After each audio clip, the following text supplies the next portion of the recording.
I carabinieri della tenenza di Favara nella notte di ieri hanno sorpreso un pregiudicato di 30 anni di Favara che, nonostante sottoposto agli arresti domiciliari con tanto di braccialetto elettronico, aveva deciso di uscire dalla propria abitazione senza alcuna autorizzazione.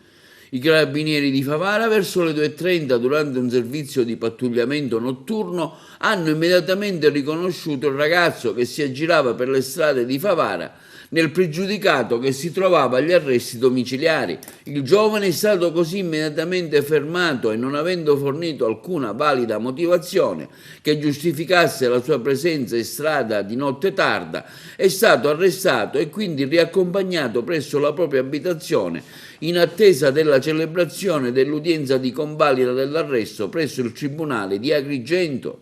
Nel pomeriggio, all'esito del rito direttissimo, il giudice delle indagini preliminari del Tribunale di Agrigento ha quindi sostituito la misura cautelare degli arresti domiciliari con la custodia in carcere. I carabinieri della tenenza di Favara, ricevuto il provvedimento, hanno quindi accompagnato l'uomo presso la casa circondariale di Petrusa ad Agrigento, ove resterà fino a disposizione dell'autorità giudiziaria. L'uomo si trovava agli arresti domiciliari in quanto coinvolto a suo tempo in un furto in abitazione ai danni di una villetta nella località balneare di San Leone, verificatosi lo scorso mese di maggio.